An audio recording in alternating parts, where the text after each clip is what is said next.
To me, art is not always about beauty. Art can also become a reflection of the ills in our society and a way of creating public awareness about social issues. Art can also become a catalyst for producing positive social action.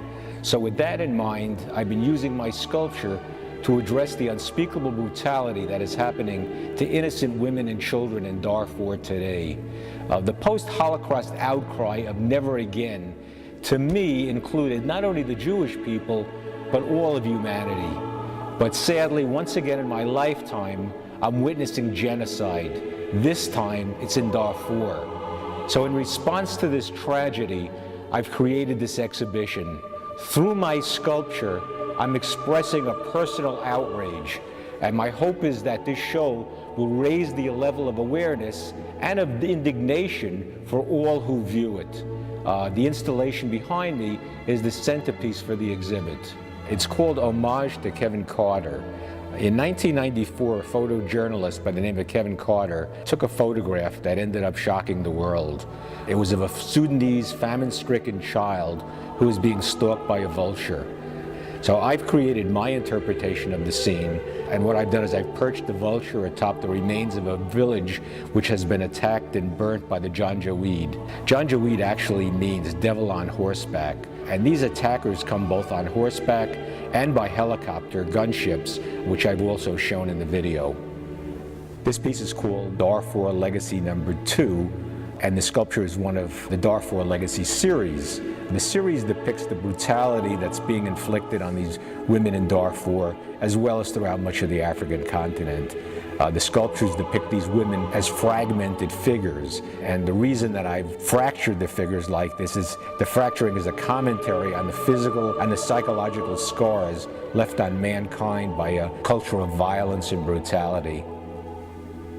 This piece is called Hiding from Janjaweed. When a Sudanese village is attacked, the women and children run to hide in the woods, while the men stay behind and try and defend the village. Children who are captured by the Janjaweed are usually burnt alive in trash cans. So again, the sculpture is called Hiding from Janjaweed, and it depicts a mother keeping a watchful eye for attackers while trying to protect her son. I call this piece Masking Disfiguration. When viewing this sculpture from the front, it appears to be a woman who is wearing face paint, but it's only when the viewer moves around to the side that they become aware that the woman is actually using a painted mask to conceal her battered face. This piece is called Janjaweed Rape Victim. In Darfur, as well as in a lot of Africa, rape is used as a weapon of war. When the Janjaweed attack a village, rape is actually part of their dehumanizing strategy. The victim is stigmatized, and she'll end up being shunned for life by her society. To bring charges against these people is just about impossible. If they try and bring charges and the charges don't stick, then she will usually end up being tried for adultery. So for that reason alone, most of them just keep it quiet, and they just live as outsiders for the rest of their lives.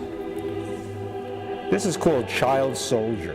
There are actually thousands of child refugees from Darfur, some as young as only 9 years old, who are being abducted and sold to warring militias as child soldiers.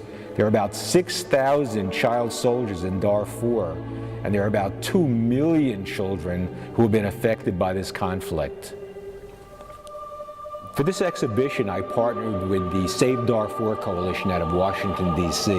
They actually sent down their Senior Director of Development, Susie Armstrong, who spoke at the opening reception.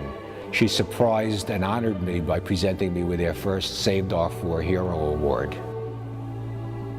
It's my hope that as we bring this exhibition to other venues around the country in partnership with the Save Darfur Coalition, that we can raise awareness of what's happening down there, and hopefully we can create an outcry that we must stop this genocide.